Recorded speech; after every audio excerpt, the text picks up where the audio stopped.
Ang storyang ito ay sisimulan natin maipanganak si Elle sa ibang mundo. Tinatawag siyang Ellie ng kanyang ina dahil sa labis na pagkahumaling ng kanyang ina sa kanya. Siya ay namumuhay na ng 7 taon sa ibang mundo ngunit di niya malaman ang dahilan sapagkat ang kanyang memorya noong siya ay nabubuhay pa ay kanyang naaalala. Sa kanyang dating buhay, namatay ang kanyang mga magulang noong siya at bata pa lamang at upang mabayaran ang utang ng kanyang magulang na naiwan, siya ay naging abala sa pagtatrabaho kumpara sa mga batang kaedad niya. Gayunpaman bilang isang mag-aaral ay walang maraming paraan upang kumita ng pera. At para mabuhay kinailangan niyang kumuha ng maraming trabaho. At isa nga doon ang pagiging isang pro-gamer. Nag-atubili siyang ibunyag ang kanyang pribadong buhay kaya gumamit siya ng alias. At sa pamamagitan ng pagkapanalo niya sa premyo mas napadali ang kanyang pagkita ng pera. Ito ang napagtanto niyang pinakamadaling paraan upang kumita ng pera ngunit, may isang estudyanteng lumapit sa kanya at nagtatanong tungkol sa kanyang headband, ipinaliwanag niya na may dahilan ng pagsusuot ng headband ngunit may humablot sa headband niyang suot at ang kanyang totoong pagkatao ay nabulgar. Gusto niyang panatilihin ang kanyang pagkatao ngunit dahil ito ay nabunyag na wala na siyang magagawa. Ang rason kung bakit gusto niyang itago kung sino siya ay upang makaipon siya ng pera ng mabilis at ang atensyon lamang ay hindi komportable. Nilapitan siya ng kanyang kaklase upang humingi ng tawad at ang akala niya ay magkakaroon na rin siya sa wakas ng romance sa kanyang buhay. Ngunit sinong makapag-akala na kahit gaano pa kahirap ang kanyang pinagdaanan siya ay madidisgrasya lamang, isa lamang ang nasa isip niya sa mga sitwasyon na iyon at iyon ay ang muling isilang bilang mayaman at masaya. Hindi niya maipaliwanag kung dahil ba sa kanyang pakiusap at siya ay nabigyan muli ng isa pang pagkakataon na maisilang sa ibang mundo. Sa 4 na taong gulang lamang sinimulan niyang magbasa sa mga libro galing sa aklatan at doon niya nalaman na ang mundong kinakatayuan niya ngayon ay may kahintulad sa feudal system sa makalumang panahon na may mga rangko at mga klase. Sa mundong ito ay may mga salamangkero na gumagamit ng mahika, kabalyero na may aura, pari na may mga banal na kapangyarihan. Ang kanyang ina ay isang mage na nasa pangatlong klas na kahit na siya ay bata pa lamang. Mag-isang pinapalaki ng kanyang ina si Elle sapagkat maagang nawala ang kanyang asawa. Upang maisakatuparan ni Elle ang inaasahan ng kanyang ina nag-aral ng mabuti si Elle. Ang mga magic formula ay may pagkakatulad sa math at dahil dito sa 7 taon pa lamang ni Elle siya ay nasa pangalawang klas na. Ito ang araw na kung saan pumupunta ang kanyang ina sa malaking village upang magbenta ng risotto tea leaves. Nagpaalam sa kanya ang kanyang ina upang sabihin na siya ay aalis na ngunit hindi sumasagot si Elle kaya inakala niyang natutulog pa siya. Pumasok ang kanyang ina sa kwarto ngunit nagulat siya at nakita niyang nakaayos si Elle dahil gusto niyang sumama sa village. Tumanggi ang kanyang ina sapagkat baka makakita sila ng mga monster sa daan. Ngunit di alam ng kanyang ina na si Elle ay kayang gumamit ng mahika. Pinakiusapan niya ang kanyang ina na siya ay payagang sumama at hindi ito natiis ng kanyang ina at siya ay pinayagan. Ipinangako ng kanyang ina na kung mayroon mang monster silang makita protektahan niya si Elle. Sa hindi kalayuan may nakita silang mga upuan at mesa, inanyayahan niyang magpahinga muna sila ni Elle nang may biglang sumulpat na 3 orc. Nababahala ang kanyang ina dahil ito ang first time ni Elle na makakita ng mga orcs at baka siya ay matrauma dahil dito. Tinanong ni Elle kung sila ba ay mga orc at sinabi niyang mukha silang berdeng baboy. Nagalit ang mga orcs sa pagtawag sa kanila na baboy. Nag-focus ang kanyang ina at sinabi niya kay Elle na wala dapat siyang ikabahala at ipinangako niyang siya ay protektahan. Manghang-mangha si Elle sa kanyang nasaksihan sapagkat kanyang nasalayan ang isang 3rd class na magic. Tinamaan ang mga orcs sa magic ng kanyang ina at sila ay napatakbo sapagkat natakot sila sa fire magic. Hindi rin napigilan ng kanyang ina mapatawa sa pagbanggit ni Elle na ang mga orcs ay berdeng baboy. Labis rin ang kanyang pagkatuwa nang siya ay sabihan ni Elle ng matatamis na salita. Pinaliit ni Elle ang mga orcs dahil nakakatawa ang kanilang itsura para sa kanya ngunit sinabi ng kanyang ina na ang mga orcs ay napatakbo lamang dahil sila ay takot sa apoy. Binalaan ng kanyang ina si Elle na may mga monster na mas delikado kumpara sa mga orcs. Matapos ang kanilang matagal na paglalakbay matatanaw na ang Banzark Village. Iniisip ni Elle na ang lugar na iyon ay kung saan niya tatahakin ang unang hakbang sa pagiging isang mayaman na tao. Pagdating sa Banzark Village manghang-mangha si Elle sa kanyang nakita dahil ito'y mukhang galing talaga sa ibang mundo. Nagtungo ang mag-ina upang ibenta ang Risotto Tea sa Dibble Store. At dun sila ay sinalubong ni Dibble na mismong may-ari ng store. Nagpakilala si Dibble kay El ngunit nagtaka si Dibble nang makita niya si El, sapagkat ang mata ni El ay naiiba sa mga bata na parehas niya ng taon. Naramdaman niyang sa mata ni El na siya ay sinusuri at hindi niya mapigil ang mapabilib dito. Iniabot ng nanay ni El ang mga hin-harvest na mga Risotto Tea leaf at ang kanilang mga kondisyon ngayon ay maganda katulad dati. Dahil sa kondisyon ng mga Risotto Tea leaf dadagdagan ni Dibble ng 5 gintong barya ang kanilang bayad sapagkat walang ibang taong nakakapagbenta sa kanya ng magandang klase ng Risotto Tea leaves. Iniisip ni El na magaling si Dibble sa kanyang business, marunong siyang kumilatis ng mga produkto at ang paraan ng kanyang pakikipag-usap sa tao ay mabuti din. Kung kailangan niya mang makisangkot sa mga store, ang store ni Dibble ay kanyang pipiliin. Pagkatapos ng transaksyon ng kanyang ina kay Dibble sila ay nagpaalam na. Sa kabilang banda hindi malimutan ni Dibble ang mga mata ni El, sa tingin niya magiging isang mahusay na tao sa hinaharap si El.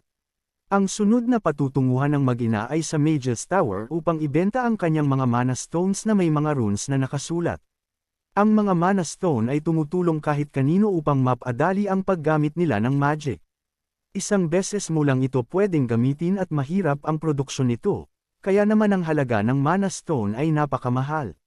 Iniisip ni El na gamit ang kanyang pinabuti na magical techniques kaya niyang padaliin ang proseso, ngunit ang mga materyales ay mahal kaya hindi niya ito sinusubukan.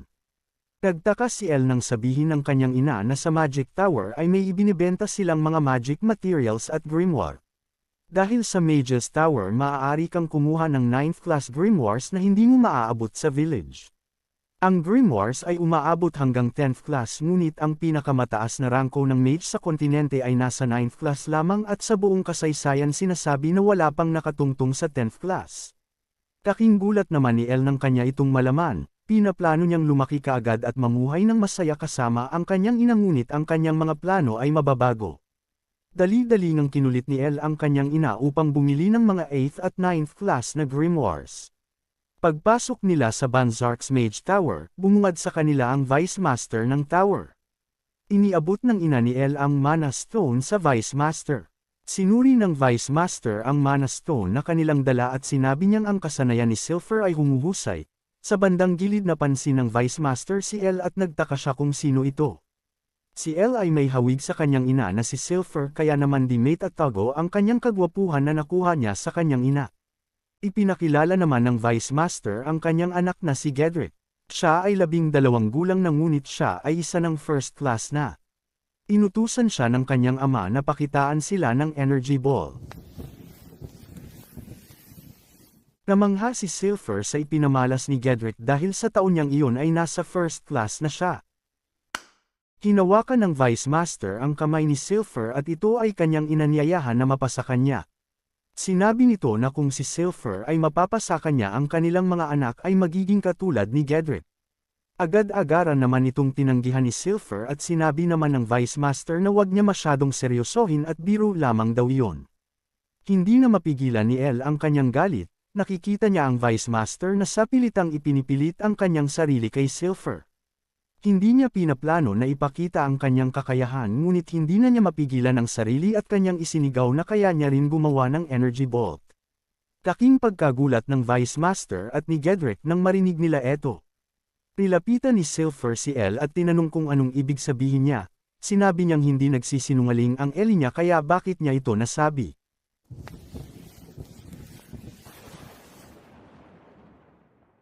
Hindi makapaniwala ang tatlo sa kanilang nasal ayan. Sa murang taon pa lamang ni El siya ay nagpamalas na ng kanyang kagalingan sa magic.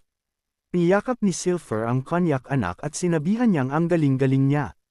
Tinanong niya kung kailan niya pa ito nagawa. Bumaba ang master ng Magic Tower upang tanungin kung sino ang taong nagcast ng magic. Iniisip ni El kung ito ba ang master ng Magic Tower dahil may nararamdaman siyang hindi kapani-paniwalang lakas galing sa matandang ito. Eto nga ba ang lakas ng 7th class na mage? Tinanong ng master ng Magic Tower kung si El ba ang gumamit ng magic. Sinasabi ng master ng Magic Tower na si ay isang kakaibang bata, at siya ay nagtataglay ng mata kung saan hindi ito akma para sa kanyang taon. Tinanong ni Elle kung anong ibig sabihin ng matandang ito. Sinagot naman siya ng matanda na malalaman ng matalinong tao ang isang tao sa pamamagitan lamang ng pagtingin sa kanyang mga mata. Tinanong ng master ng Magic Tower si Silver kung siya ba ang nagdala dito ng bata na iyon. Ipinaalam niya na si Elle sa kanyang ina upang kausapin ng mag-isa. Hindi na nagpaligoy-ligoy pa ang matanda, tinanong niya si Elle kung paano niya iyon nagawa. Isa iyong first class na magic ngunit ang kanyang mana response ay world class at ang bilis ng kanyang casting. Ang 7th class master ay may kukumpara sa isang swordmaster ngunit sa isang laban ang magic ay limitado kaya madaming mage ang namamatay sa mga kamay ng mga knights. Tinanong ng matanda kung paano ang paraan na ginawa ni Elle. Hindi naman nagpalamang si Elle sa kabila ng agwat ng taon nila ng matanda. Sinabi niya kung tanga ba ang tingin sa kanya ng matanda upang ibunyag ang kanyang pamamaraan ng walang kapalit. Sinabi ng matanda na isang bastos na bata si Elle, tinanong niya ito kung anong presyo ang angkop para kay Elle. Inalok si Elle ng 10,000 ng master ng Magic Tower. Kasama niyan maging ang iyong mga inaapo ay magkakaroon ng sapat na makakain at makapaglaro ng matagal sa kanilang buhay. Ngunit sa ngayon hindi kailangan ni Elle ng malaking halaga ng pera, gagamitin niya ang pagkakataong ito upang humingi ng mga pabor para sa kanyang mga plano. Kaya walang ibang sagot si Elle kundi ay ang tumanggi sa alok ng master ng Magic Tower. Ang hiniling niyang kapalit para sa impormasyon na kanyang sasabihin sa master ng Magic Tower ay 8th at 9th class na mga magic book kasama na rin dito ang mga magic stone. Nagulat ang master ng Magic Tower sa hiniling na kapalit ni Elle. Para sa kanyang impormasyon na ibabahagi, itong mga hiling ni Elle ay ang mga pinakakailangan niya ngayon. Hindi alam ng matanda kung ano ang pinaplano ni Elle ngunit sa tingin niya may rason para dito at siya ay ipinaghanda ng 100 na magic stone at mga libro. Abot-tay nga ang ngiti ni Elle. Pinasalamatan niya ang master ng Magic Tower sa pagtanggap ng kanyang mga kahilingan. Nagtaka na lang ang master ng Magic Tower kung bakit ang hirap pakisamahan ni Elle na 7 taong gulang pa lamang. Parang ang nakikitungo sa kanyang harapan ay isang Grand Mage. Bago umalis si Elle hiniling niya na ilihim lang nila kung ano man ang nangyari kanina. Madaming katanungan ang kanyang ina kay Elle kaya naman pagkabalik niya sa bahay nila, agad-agaran siyang tinanong ni Silver kung paano natuto si Elle ng magic at gumamit ng magic sa maikling panahon na iyon. Sumagot naman si Elle sa paraan na hindi mabubunyag na siya ay isang reincarnated na tao at kanyang naaalala ang mga dati niyang memorya sa dati niyang buhay. Gamit ang mga magic books sa kanilang bahay at formula na siya mismo ang gumawa. Sa kanyang dating buhay, pagkatapos ng kanyang trabaho ginagamit niya ang kanyang oras pagtulog upang mag-aral. Hindi lang mapunta sa isang prestihiyosong kolehiyo ang kanyang gusto, ngunit mamuhay ng mas magandang buhay. Sa lahat ng paksa na kanyang inaaral, matematika ang kanyang pinakapaborito dahil ito ay isang bagay na hindi mo maaaring gawin ng walang ingat at dahil naging masaya ang pagkuha ng kasiyahan mula sa paglutas ng mahihirap na problema sa matematika. Gayunpaman, ang mga magic formula ay mas mahirap kaysa sa math formula. Salamat sa kanyang mga alaala galing sa kanyang dating buhay, napaikli niya ang kanyang casting time ng magic. Ngunit hindi niya ito maaring ituro sa kanyang ina na si Silver, kaya naman pinakita niya ang binagong basic magic formula. Kaking gulat ng kanyang ina sa kanyang magic. Hindi niya inakala na ang intinuro ni Elle ay kayang paiklihin ang casting time ng magic habang pinapanatili ang lakas ng magic. Niyakap ni Silver ang kanyang anak na si Elle at ito ay kanyang hininga ng tulong upang siya ay turuan pa, para siya ay maging isang mahusay na isang magician. Pagkalipas ng 2 taon ang kanyang ina ay nasa 4th class na, sila ay umalis na sa kanilang village at lumipat kung saan mas malapit ang Mage Tower ng Banzar. Habang sila ay papunta sa Mage Tower katulad ng dati, mayroon silang hindi inaasahang engkwentro. May nadiskubre silang 2 babae na nahuli ng nagbibenta ng mga alipin. May isang grupo na hindi kanais-nais. May 2 batang babae silang alipin, nakaposas ang kanilang mga kamay at sila ay may metal na kwelyo sa kanilang mga leeg. Minadali ng lalaki ang mga alipin na babae upang sila ay sundan, nang bigla niyang sinampal ang isa sa mga ito. May nagtapo ng bato at nataman ang lalaking nang aalipusta sa mga babae.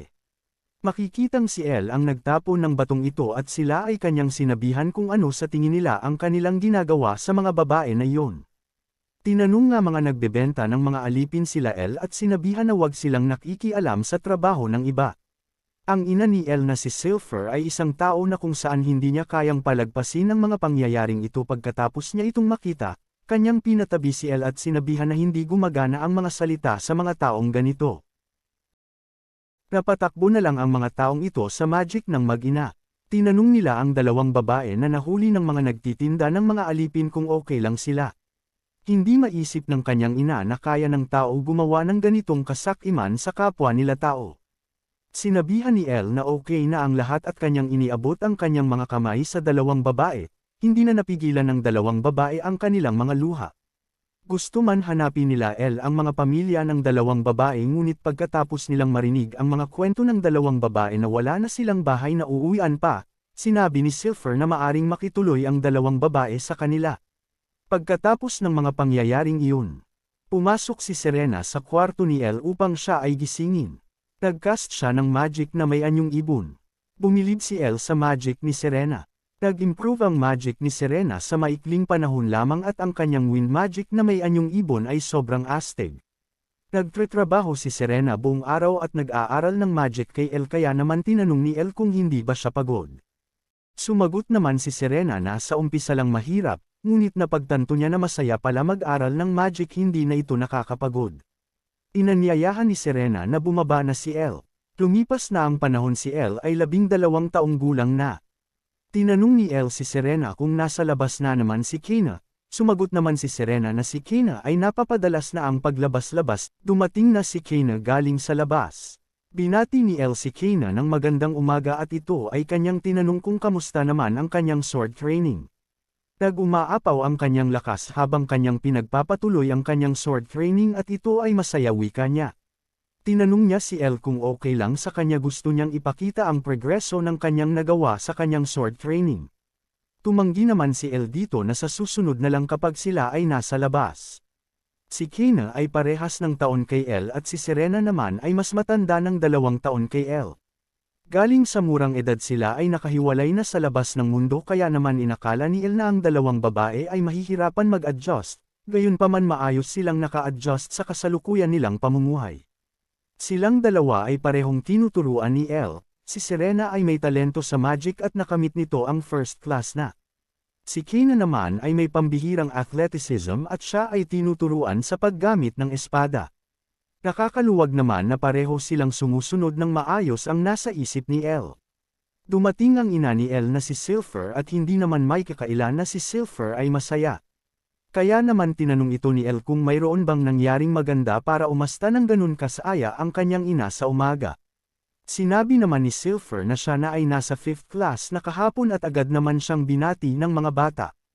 Naisip naman ni El na para magdiwang sa tagumpay na nakamit ng kanyang ina, sila ay kanyang inanyayahan upang pumunta sa Master ng Magic Tower sa Banzart. Makikita ang inis ng Master ng Magic Tower dahil madaming taon na ang lumipas at malaki na si El noong huli siyang nakita ng matanda. Nagrason naman si El na kaya siya pumunta dito para kamustahin ang matanda. May narinig na balita si El na ang Master ng Magic Tower ay nakatalo ng isang Swordmaster at mukhang palakas ng palakas ang matanda kumpara dati.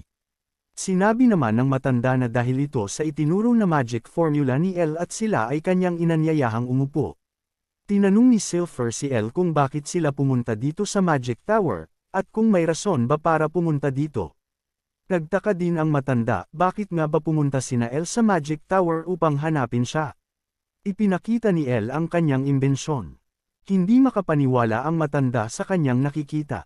Ang bagong imbensyon ni El ay Magic Stone na kung saan ito ang pinakamahirap na makuha sa buong kontinente, at si El ang inventor ng mga ito.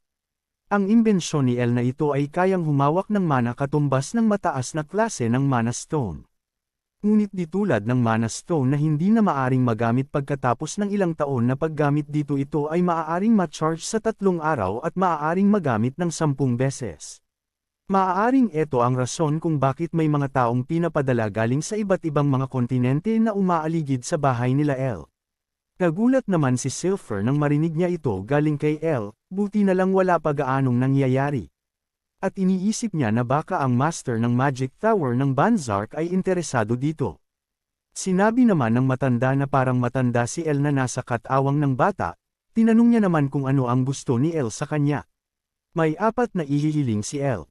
Isa dito ay kapalit ng pagbigay niya ng produksyon at selling rights sa master ng Magic Tower, sila ay bibigyan niya ng proteksyon.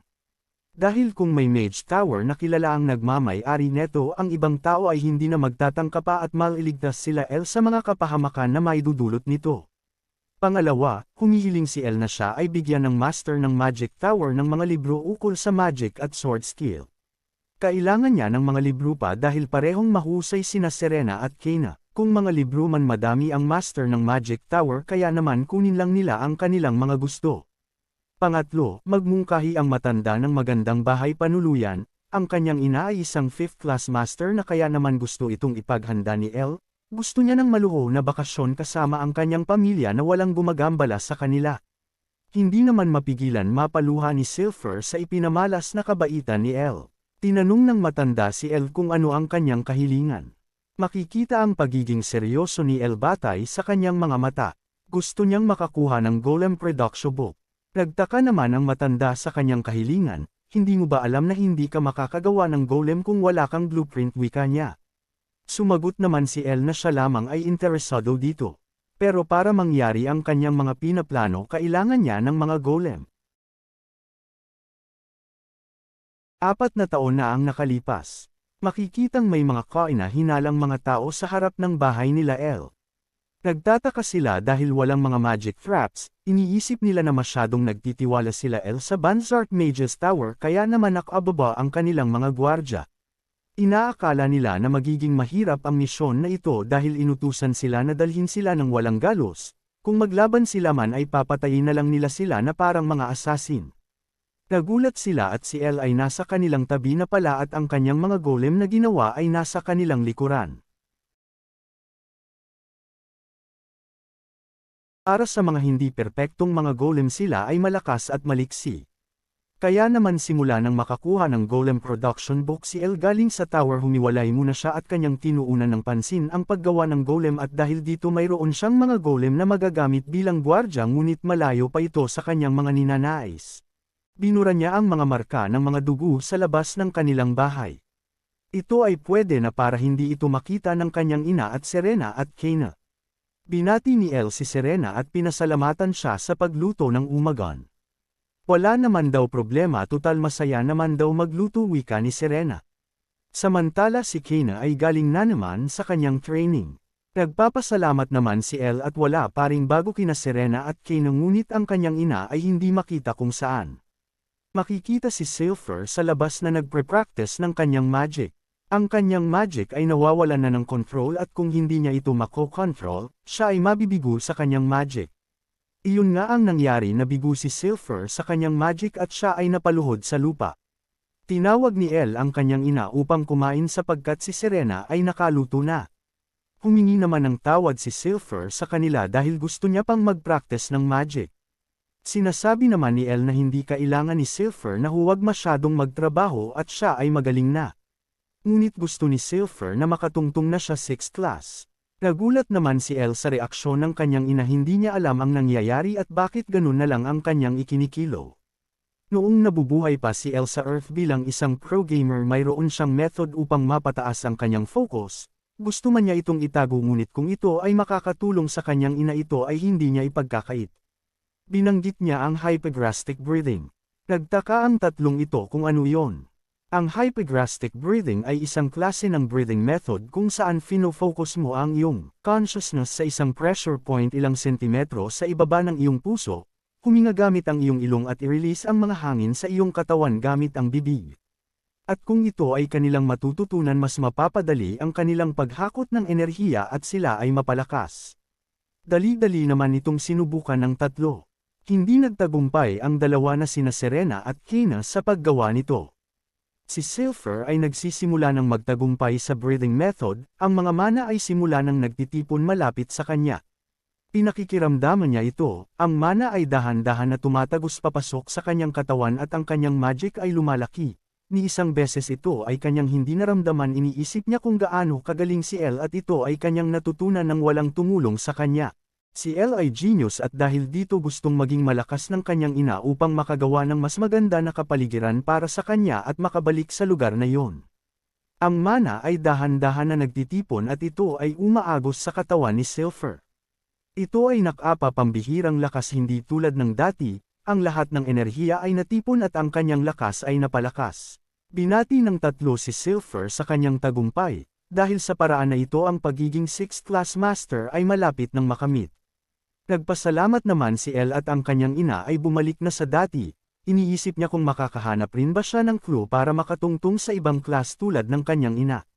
Para sa kanyang totoong layunin nito ay ang makagawa ng isang knight na golem. Ang mga oras na iyon ang kanyang utak ay puno ng kaisipan kung paano niya mararating ang kanyang layunin. Hindi niya napansin ang pagbabago sa kanyang ina at ito ay kanyang binaliwala, kung ito ay kanyang binigyan ng atensyon nagtuloy-tuloy ba ang kanilang payapang pamumuhay. Humingi ng tawad si Silver sa mga bata, dahil sa kanya ang kanilang unang pagkain sa araw na iyon ay pangtanghalian na. Hindi naman ito itinuring ni na Serena at Kayna na malaking bagay sapagkat natunghayan nila kung paano nakatungtong si Silver sa next class. Di naman mapigilan ni Silver na matouch sa kanilang mga salita. Si Elle naman ay agad-agaran nang umalis pagkatapos nilang kumain. Siya ay nagkukulong sa kanyang workshop kamakailan at wala silang masabi ukol dito. Iniisip ni Elle na ang paggawa ng pinakamalakas na golem sa continent ay hindi madali. Gusto niyang gumawa ng golem kung saan kaya nitong gumalaw mag-isa at magkaroon ng sariling isip. Una kailangan niyang gumawa ng ego ngunit ang paggawa ng ego ay hindi ganun kadali. Kailangan ng Mind Class Magic para magawa ito at ang Mind Class Magic ay 8th class at ito ay kilala bilang pinakamahirap na magic. Ang method na alam lamang ni Elle ngayon ay Dark Magic, sa pamamagitan ng pagsama-sama ng mga hindi kanais-nais na mga isip tulad ng hatred, anger, jealousy, desire at submissiveness at doon mabubuo ang ego. Naiintindihan ito ni Elle theoretically ngunit hindi pa rin ito gumagana. Masyado pa itong mahirap para sa kanya na nasa 6th class pa lamang. Iniisip niya kung hindi ba ito gagana hanggat hindi pa siya nakakatungtong sa 7th class. Ngunit ang palaisipang ito ay malayo pang mangyari. Kung hindi niya makukuha ang enlightenment ng isang 7th class hindi niya ito mamamaster. Umiisip siya ng mga paraan kung paano ba siya ma-enlighten. Iniisip niya kung may nakaligtaan ba siya noong ang kanyang ina ay gumamit ng hypogastric breathing nung unang beses. Habang nasa kalagitnaan si Elle ng pag-iisip kung paano niya malulutasan ang kanyang problema pumasok naman si Serena sa kanyang workshop. Nakalimutan ni Elle na oras na pala para panuorin ang magic training ni Serena at siya humingi ng tawad dahil dito. Tinanong ni Elle kung ano ang problema ni Serena tungkol sa kanyang pagmamagic training. Sumagot naman si Serena na ito ay maliit na bagay lamang pero kahit ano pa ang kanyang gawin hindi niya maintindihan ang nature ng mana. Hindi niya alam kung paano ito ipapaliwanag pero marahil ito sa temperament ng mga mana. Nakakaramdam siya ng iba't ibang types ng mana na naghahalo mula sa kanyang loob at hindi niya maintindihan kung ano man ang pagkakaiba nila. Tinanong niya si Elle kung mayroon ba siyang explanation para dito sa kanyang problema. Iyon ang mga nasa isip ni Serena ngunit tinanong niya si Elle kung naramdaman na ba ito dati ni Elle. Tumalikod si Elle na para bang nagkaroon siya ng idea sa mga sinasabi ni Serena. Pumunta siya sa kanyang kwaderno at inilabas ang mga mana stones, inilapit ni Elle ang kanyang kamay sa mga mana stones na ito. Dito niya napagtanto kung anong ibig sabihin ni Serena sa kanyang mga katanungan at nararamdaman. Ang mga mana stone ay may pinagkaiba sa isa't isa, lahat-lahat sila ay hindi parehas, hindi lang iisa o dalawang types ang mayroon. May magkakaibang lakas ang nahalo at nagiging isang type lang ng mana. Iniisip ni Elle kung paano niya nakaligtaan ang bagay na ito na ang mana ay may iba't ibang klase. Hindi mapigilan ni Elle ang kanyang kagustuhang sa pagtuklas ng mga kaalaman ukol pa dito. Hindi siya makapaniwala sa kanyang nasaksihan ito ay parang dagat ng mga bituin at ito ay napakaganda. Biglang pumasok sa kanyang isip na sa nakaraan niyang buhay mayroon siyang nalaro na kung saan ang components ng isang unit ay napakahalaga tuwing raid. At sa pag-intindi ng mga traits ng iba't ibang unit may lalabas mo ang pinakamalakas na kapangyarihan pagkatapos mong makagawa ng specific combination. Pagdating sa mga bagay na ito dito magaling si Elle. At dahil ito ay may pagkakahalintulad sa mana maaaring makagawa ng malakas na magic si El depende sa kanyang magiging kombinasyon. Kailangan niya itong subukan agad-agad. Hindi naman mapigilan na magtaka ni Serena sa mga ginagawa at sinasabi ni El. Base sa mga sinabi ni Serena tungkol sa mga magkakaibang klase ng mana. Sinubukan ni El na i-cultivate ang mga ito upang makagawa ng isang malakas na kapangyarihan.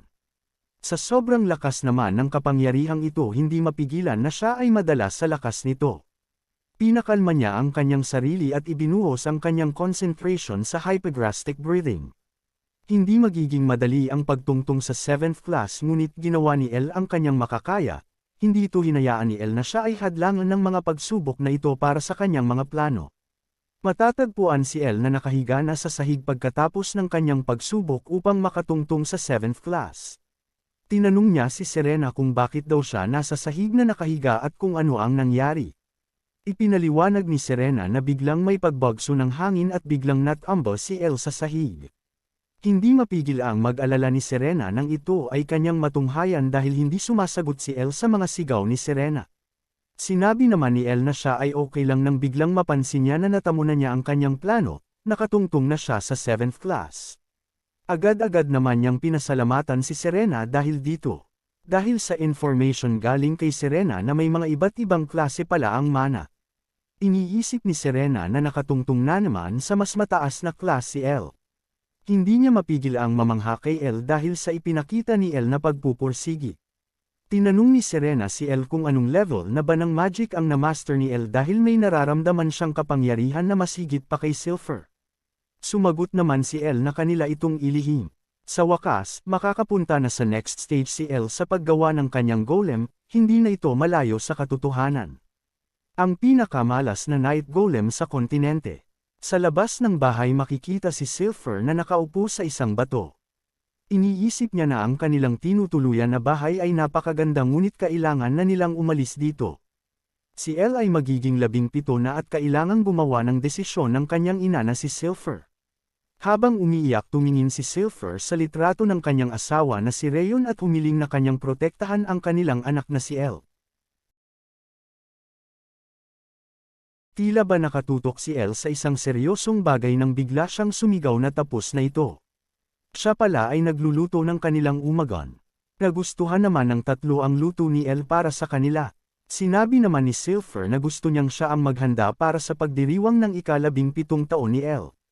Sinabi niya naman na okay lang daw ito at masaya naman siya sa pagluluto.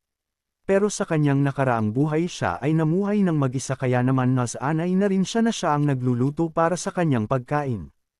Gumawa na naman siya ng isa pang klase ng pagkain. Ito ay kimchi fried rice at ito ay hindi naging madali na lutuin sa lugar na ito. Kinailangan humanap ni El kung saan-saan ng bigas, repolyo, tamang mga spices at ginamitan ito ni El ng magic para makagawa ng kimchi.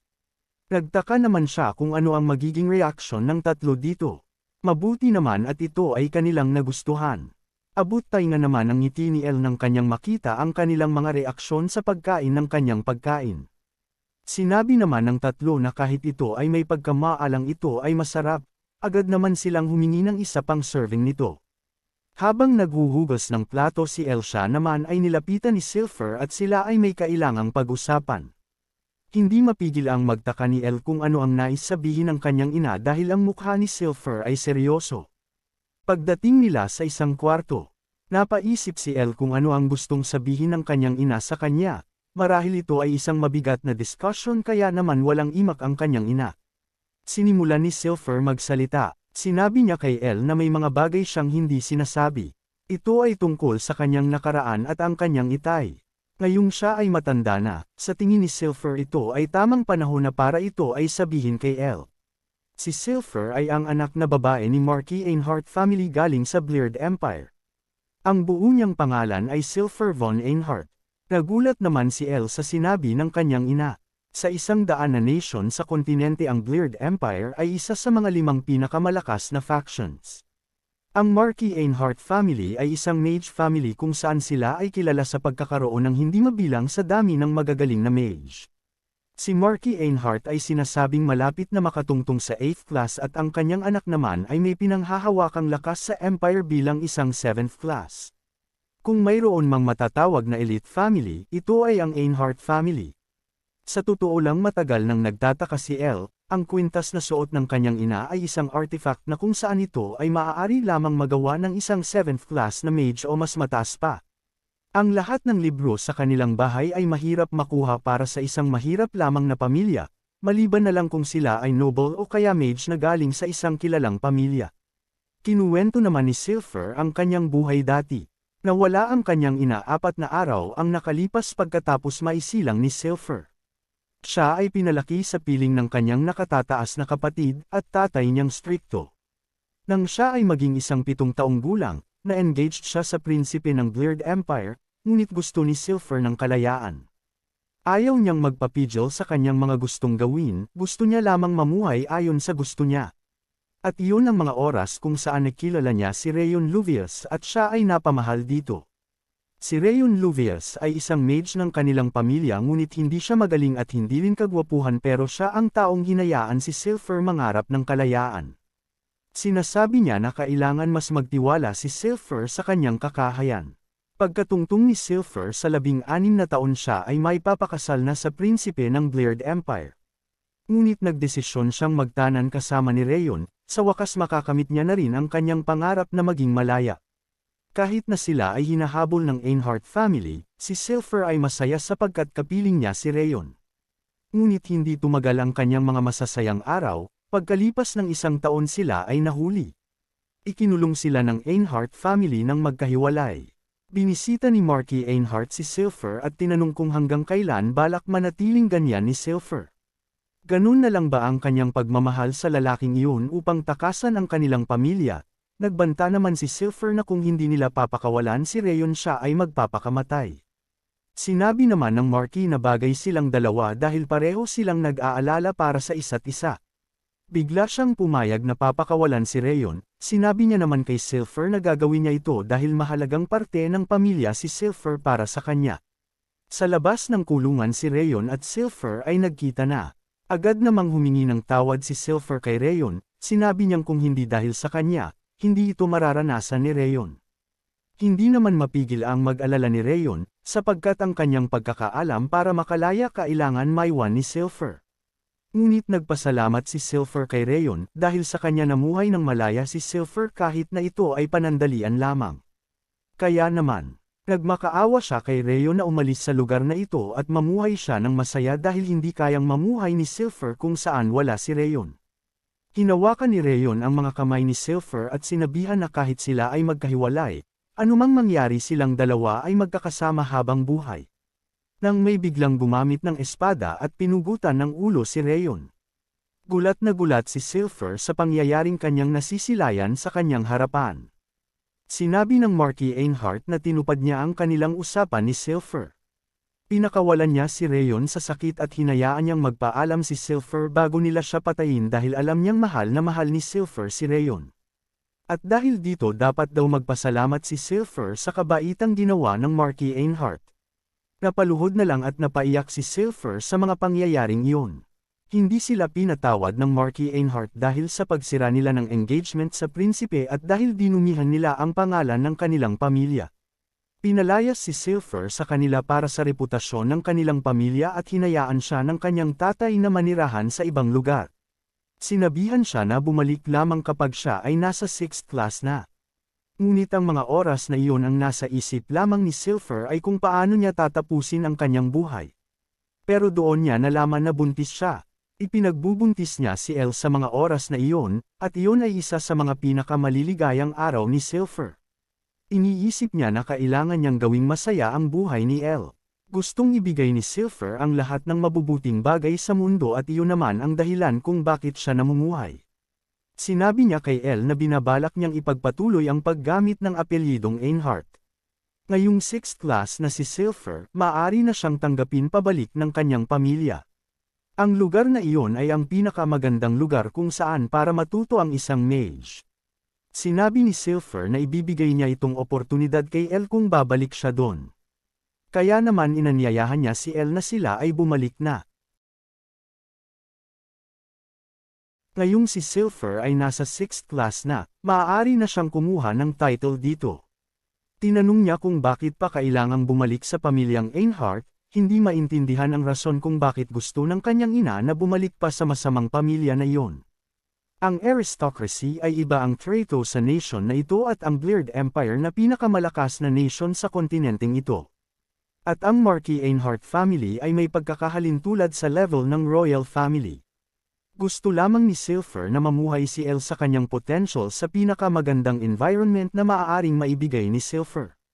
At humingi siya ng consideration para pag-isipan kung ano ang magiging desisyon ni Elle kung gusto niyang sumama pabalik ni Silver. Pinag-isipan naman ni Elle kung babalik pa ba sila sa masamang pamilya na iyon. Makalipas ang ilang sandali, pumayag naman si Elle na sumama paabalik sa lugar na iyon. Nagbigayan ng matatamas na salita ang mag-ina kung gaano nila kamahal ang isa't isa. Paglabas ni Elle ng kwarto nakita niya ang dalawa na sina Serena at Kayna. Humingi ng tawad si Serena dahil hindi nila sinasadya na marinig ang pinag-usapan ng mag-ina. Tinanong niya kung ano na ang mangyayari sa kanila ni Kayna, ngayong sila Elle at Silver ay babalik sa kanilang pamilya. Dahil dating mga slaves sina Serena at Kayna, kung babalik man sila Elle sa kanilang pamilya wala na silang ibang pupuntahan pa. Sinabi naman ni Elle na wag silang mag-alala dahil sila ay pamilya at lagi silang magkakasama. Umiisip ng paraan si Elle para sa mga bagong identity ng dalawa, isang paraan nito ay sa pamamagitan ng pagrehistro bilang mga mersenaryo. Kaya naman wala silang dapat ikabahala. Nagpasalamat naman ang dalawa sa kabaitan ni Elle. May lugar kung saan kailangan magtungo ni Elle na hindi kailangan malaman ng kanyang ina. Kaya naman inutusan niya ang dalawa na mag-ayos na ng kanilang mga gamit at maghanda ng umalis. Hindi kayang baguhin ni Elle ang isip ng kanyang ina. Kaya naman kailangan niyang gumawa ng mga preparation. Pumunta siya sa Dibble store at agad naman siyang winelcome ni Dibble. Pinasalamatan niya si Elle sapagkat dahil sa binigay niyang right sa pagbibenta ng mga magic stones ang business ni Dibble ay pag-anda ng pag-anda. Pumunta si Elle sa Dibble store para humingi ng pabor sa kanya. Dahil nagmamay-ari ng business si Dibble, umaasa naman siya na madaming nasasagap na balita si Dibble. Agad namang sumang-ayon si Dibble dito. Mayroon silang mga partnership sa guild na nagbibigay ng mga impormasyon sa buong kontinente. Kung gusto ni Elle, maaaring sabihin ni Dibble ang impormasyon tungkol sa mga tinatagong kayamanan ng hari. Tinanggihan naman ito ni Elle at humingi siya ng lahat ng impormasyon tungkol sa Marquis ng Einhart family ng Bleard Empire. Nagulat naman si Dibble sa sinabi ni Elle. Hindi niya malaman kung bakit nalang ganoon ang mga mukha ni Elle. Isang beses hindi niya pa ito nakita kay Elle. Ang Marquis Einhart family ay isang pamilya kung saan may 700 na history sa Bleard Empire. Isa ito sa mga pinaka-prestigious na mga pamilya sa Empire. Nagkaroon na ng 3 8th class na mga mage ang pamilyang ito at mayroon ding hindi mabilang na mga mage ang kabilang sa pamilya na ito. May malaking impluensya ang Marquis Einhart kaya naman kung gugustuhin niya, maaari siyang mag-utos sa mga libo-libong mga mage. Mayroon ding hindi nais na mga insidente tungkol sa engagement kabilang ang prinsipe. Bago mangyari ang kasal kasama ang prinsipe ang anak na babae ng Marquis ay tumakas at sumama sa ibang lalaki. Pinatawad naman daw ito ng Marquis at prinsipe ng may mabuting puso at hinayaan na mamuhay ang babae. Ang krimen na ito ay may kaparusahan na kamatayan pero dahil pinatawad ng Marquis at ng prinsipe ang babae para sa kanyang krimen madaming mga aristocrats ang pumuri sa kanila. Hindi makapaniwala si Elle sa mga bagay na kanyang naririnig. Ang mga impormasyon ay naiiba sa tunay na mga pangyayari, nakagawa ng sila ng mga kakilakilabot na gawain at ginamit ang ina ni Elle na si Silver bilang isang political device para suportahan ang kanilang mga kasinungalingan. Mayroon ding mga alingongaw kung saan ang Marquis ay walang awa sa mga tao at gagawin ang lahat para sa reputasyon ng kanyang pamilya. Kaya naman pinayuhan si Elle ni Dibble na mas maganda kung hindi siya makisali sa mga ta. Iniisip ni Elle na kung pupunta sila sa Einhart ang kanyang nanay ay tatanggapin nila muli, ngunit may malaking posibilidad na gagamitin lamang siya ng pamilyang ito. Kung sasaktan man sila ng Einhart sila ay kanyang pagbabayaran sa kanilang mga kasalanan. Bago umalis si Elle sinabihan siya ni Dibble na ang matanda sa Magic Tower ay malungkot kamakailan. Pagdating sa Magic Tower, sinasabi ng matanda na ang lungkot niya at ito ay normal ang para sa isang matanda dahil sila ay madaling kalimutan. Sinabi naman ni Elle na kaya siya nandito dahil gusto niyang bisitahin ang matanda. Tila ba nagtatampo ang matanda dahil matagal na niyang hindi nakita si Elle. Para naman hindi na magtampo ang matanda, sinabihan siya ni Elle na mayroon siyang regalo para sa kanya. Gulat naman ang matanda nang nilabas ni Elle ang papel at sinabing ito ay ang restoration blueprint para sa isang night golem. Gayunpaman, hindi maaaring makagawa ng golem na may sariling malay, kailangan na may knight na mag-control dito. Sinabi din ni Elle na sa tingin niya walang mage ang may alam kung paano gumawa ng golem na may kakayahang mag-isip ng sarili. Sumagot naman ang matanda na tila alam niyang may tinatago si Elle. Sinabi niya rin na aalis na sila ng kanyang pamilya dito at hindi na sila makakabalik pa. Napansin ng matanda na mukhang seryoso si Elle sa kanyang mga sinasabi.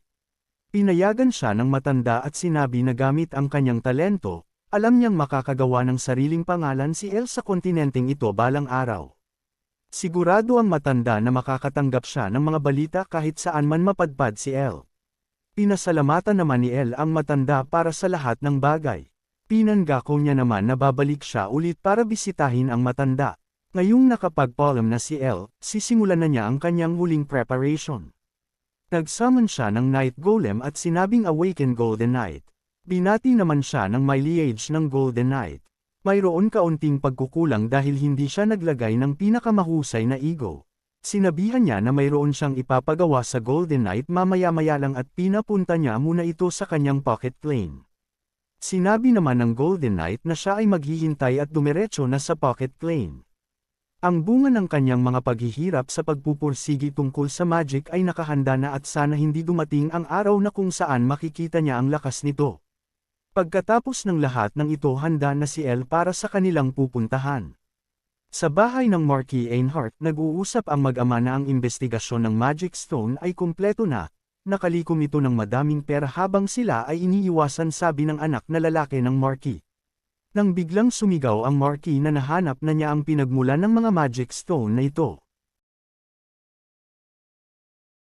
Tinanong niya kung bakit inabot ng ganito katagal para mahanap ang pinagmulan ng mga Magic Stones. Dahil sigurado siya na inutusan niya ang kanyang anak na lalaki na imbestigahan ito ilang taon na ang nakalipas. Sumagot naman ang kanyang anak na may mga golem na malakas ang gumawa ng Magic Stone para bantayan ang mga ito. Kahit ang mga top-level na kilalang assassin galing sa Brad family ay napatay. Ang ibang Magic Tower ay nagiging desperado na sa paghanap sa pinagmula ng mga Magic Stones. Hindi malaki ang kailangan na puhunan para makagawa nito, isa itong magic item na makakapagbigay sa kanila ng madaming pera kung sila ang makakagawa nito. Hindi pwedeng baliwalain ang kahalagahan ng item nito, sabi ng Marquis. Kung sila ay makakapagbenta nito sa mga pinakakilalang mga tindahan sa kontinente, ang Einhart Family Store ang magiging pinakamahusay. Ngayon lang nakita ng anak ng Marquis mampuri ang kanyang itay. Hindi mahilig magbigay ng mga papuri ang kanyang itay, kaya naman hindi siya makapaniwala na pinupuri niya ang mga Magic Stones na ito. Ang ibig sabihin lang nito ay ang mga Magic Stone ay mahalaga na bagay. Nang mahanap nila ang pinagmulan ng mga Magic Stones na ito ay bigla nilang ikinagulat. Ang nakapangalan na pinagmulan ng mga Magic Stones ay galing sa isang mage na nagngangalan na Silver. Ngunit, ang katotohanan ay si Elle ang nagmula ng mga Magic Stones. Si Elle ay 17 gulang pa lamang, kaya naman iniisip nila na si Silver ang nakagawa ng mga Magic Stones na ito. Tinanong ng Marquis kung si Silver ba ito. Si Silver na kanyang anak na babae na kanyang pinalayas. Nag-utos kaagad-agad ang Marquis na mag-utos ng tao para dalhin si Silver sa kanya. Nagbigay siya ng kondisyon na tatanggapin si Silver pabalik sa kanyang pamilya at ang kanyang anak. Sinisigurado niyang tatanggapin ito ni Silver sapagkat ang tingin niya kay Silver ay utu-uto. Kung mapapasa kanila ang mga Magic Stones, ang Einhart family ay mababalik sa dati nitong katayuan. Tinanong naman ng anak na lalaki ng Marquis kung ano ang kanilang dapat gawin tungkol sa isyu ng prinsipe. Iniisip niya na baka minus ang prinsipe kung babalik lang si Silver. Sinabi naman ng Marquis na pabayaan na lang ito, hanggat hindi siya galit sa kanila wala silang dapat ikabahala. Tinatrato nila bilang walang kwenta si Silver noon, ngunit ngayon ito na ang oras para magkaroon ng kwenta ang anak niyang inabandonado niya. Pinagmasdan ni Silver ang kanilang bahay bago sila magtungo pabalik sa kanyang pamilya. Humingi siya ng tawad sa kanila dahil hindi niya alam na mapapaaga ang kanilang pag-alis, at ngayong paalis na sila hindi niya maiwasang makaramdam ng pagkalungkot. Sa totoo lang hindi din gusto bumalik ni Elle sa lugar na iyon kung saan ay may mga masasakit lang na alaala. Gustong sabihin ni Elle sa kanyang ina na siya ay isang 7th class na. Sa mundo kung saan matatawag na isang henyo ang tao kapag siya ay nasa 4 na pang taon at nakamit na niya ang 7th class. Hindi alam ni Elle kung paano niya ito ipapaliwanag sa kanyang ina kung paano niya nakamit ang 7th class kahit na siya ay nasa 17 taon pa lamang. Ayaw ni Elle na tignan siya ng kanyang ina at ay ito na abnormal dahil dito. Pero kung dadating ang oras na kailangan niyang ipakita ang kanyang lakas, hindi siya magdadalawang isip gawin ito lalo na at nalaman niya ang tunay na ugali ng Einhart family. Dumating sila sa isang warp gate kung saan gagamitin nila ito upang mapadali ang pagdating nila sa kanilang pupuntahan. Ipinaliwanag ni Silver na ang warp gate na ito ay dadalhin sila sa kapital ng Cafemel.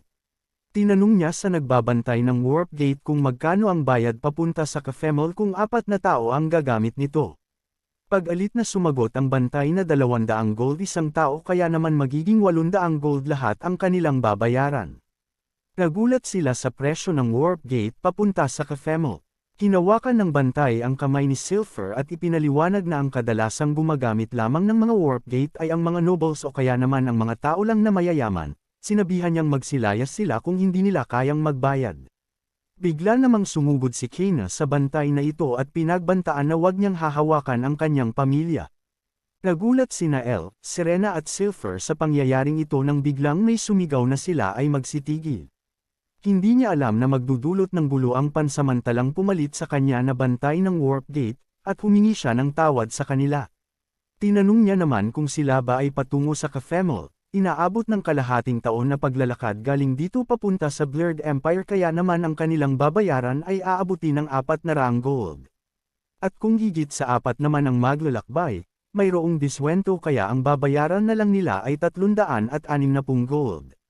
Inabot ni Elle ang kanilang bayad, tinanong naman sila ng bantay kung sila ba ay magbabakasyon at sumagot naman si Elle na sila ay lilipat na ng tirahan doon. Habang gumagawa ng preparasyon ang bantay para sa warp gate sinabi niya na siguro panatag ang kanilang kalooban dahil mayroon silang kasama na maaasahan.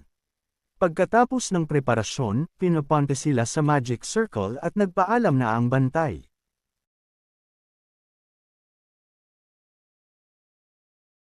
Ilang sandali lang sila ay nasa ibang lugar na. Gandang-ganda silang tatlo sa kanilang nasisilayan. Itinuro naman ni Silver kung saan sila mananatili sa araw na iyon. Bago sila dumating sa lupa ng Marquis, kailangan munang magrehistro ni Kena at Serena ng panibago nilang mga pagkakakilanlan bilang mga mersenaryo. Kung ibabase ito sa level ng kanilang kakayahan sigurado si Silver na ang kanilang magiging rangko ay mataas.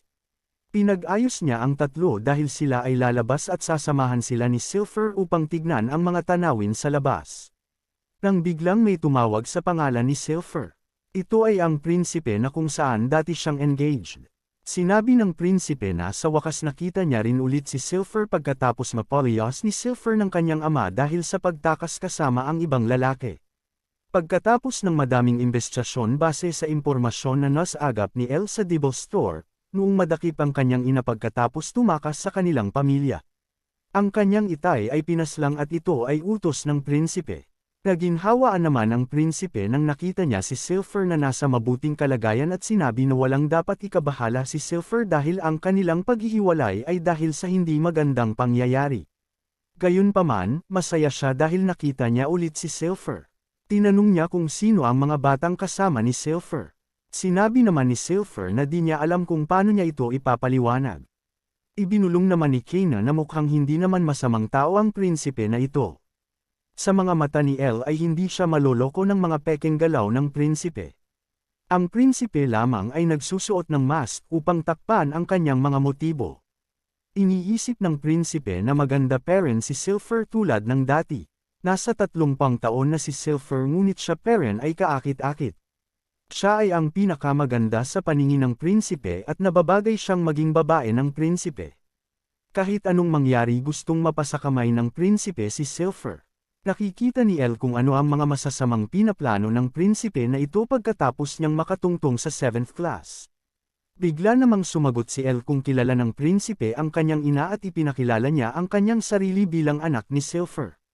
Ngunit nakatago sa mga ngiti ni Elle ang kanyang galit dahil sa mga tingin ng prinsipe sa kanyang ina. Tinanong ng prinsipe si Elle kung anak siya ni Silver sapagkat mayroon silang pagkakahawig. Gusto man makipag-usap pa ng prinsipe ngunit mayroon pa siyang mga kailangan na gawin. Kaya naman tinanong niya kung maaari silang magsalo-salo pag mayroon mang pagkakataon. Eto naman ay inaabangan ni Elle na mangyari. Bago umalis ang prinsipe, nilapitan niya si Silver at sinabihan na sa kanya lamang siya. Napansin naman ito ni Elle at ito ay kanyang ikinagalit. Iniisip ng prinsipe na mukhang babalik na si Silver sa kanyang pamilya. Siguro isa ng 6th class si Silver, bukod sa kanyang kagandahan siya rin ay talentado kaya naman iniisip ng prinsipe na siya ay perpekto para sa kanya. Hindi na masama kung kukunin niya si Silver bilang kanyang kabit, at magiging masaya ang Marky Einhart dito sa kanyang desisyon. Ngunit bago niya ito gawin kailangan niyang paalisin si Elle sa piling ni Silver. Nag-alala naman si Elle sa kalagayan ng kanyang ina. Humingi ng tawad si Silver dahil kailangan niyang pakalmayan ang kanyang sarili, at inanyayahan niya silang magtungo na sa guild para magrehistro bilang mersenaryo. Sa Mercenary Guild, humingi naman siya ng paumanhin sa tauhan ng Mercenary Guild dahil mayroon siyang mga kasama na gustong kumuha ng pagsusulit bilang isang mersenaryo. Ang mga mersenaryo ay may rangko na sumasaklaw mula F hanggang B at upang malaman ang kanilang mga rangko, kailangan nilang labanan ang Guildmaster na nasa A rank. Tumawa ang Guildmaster. Tinanong niya kung magiging okay lang ba ang mga dalawang babaeng ito. Pinaliit niya sina Serena at Kayna kaya naman naisipan niya na kunin nila ang pagsusulit ng sabay. Sinabi niya naman na hindi niya seseryosohin para naman hindi masaktan ang dalawa. Agad namang nainas sina Serena at Kayna dahil sa pagtrato ng Guildmaster sa kanila.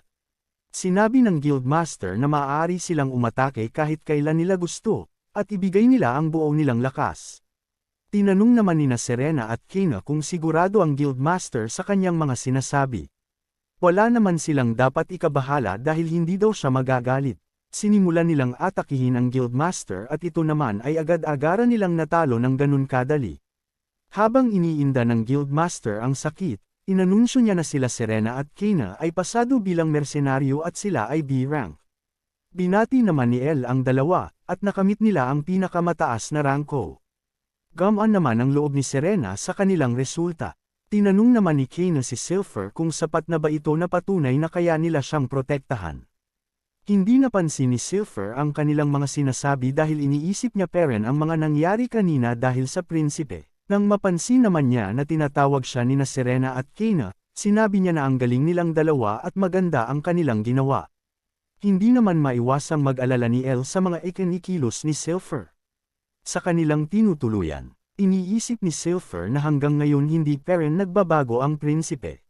Nahuhumaling pa rin ang prinsipe sa kanya, susubukan ng prinsipe na kunin siya bilang kabit. Kung mangyayari ito, baka matulad ang sinapit ng kanyang asawa kay Elle. Si Elle ang buhay ni Silver kaya naman handa si Silver na ibigay ang lahat para kay Elle. Hindi niya hahayaang masaktan si Elle sa mga kamay ng masasamang tao. Ngunit dahil nagkita sila ng prinsipe kanina, maaaring unahin ng Einhart ang relasyon nila sa prinsipe kaysa protektahan si Elle. Umiisip si Silver ng paraan kung paano makakasigurado na pro-protektahan ng kanyang pamilya si Elle nang bigla itong kumatok sa kanyang pintuan. Kaya naman pagpasok ni Elle sa kwarto ni Silver, tinanong niya ito kung ano sa tingin niya kung ialok nila ang Magic Stone Creation Method sa mga Einhart family bilang isang kondisyon. At dahil nahuhumaling ang buong kontinente sa Magic Stone sa mga oras na ito, sigurado si Silver na gusto ng Marky makuha ang impormasyong ito. Kung sasabihin ni Silver na ibibigay nila ang method na ito, sigurado siyang mapreprotektahan si Elle. Sinabi naman ni Elle na kaya niya silang protektahan kahit na hindi nila gawin yung pinaplano ni Silver. Sinabi din nina Serena at Kayna na nandito din sila para protektahan si Elle at Silver, kaya wala naman sila dapat ikabahala. Nag-alok naman ang silang tatlo na uminom na lang sila at kalimutan ang mga problemang ito. Total 17 na si Elle maaari na siyang uminom. At may hinanda rin sila Serena at Kayna. Naalala naman ni Elle ang kanyang dating buhay.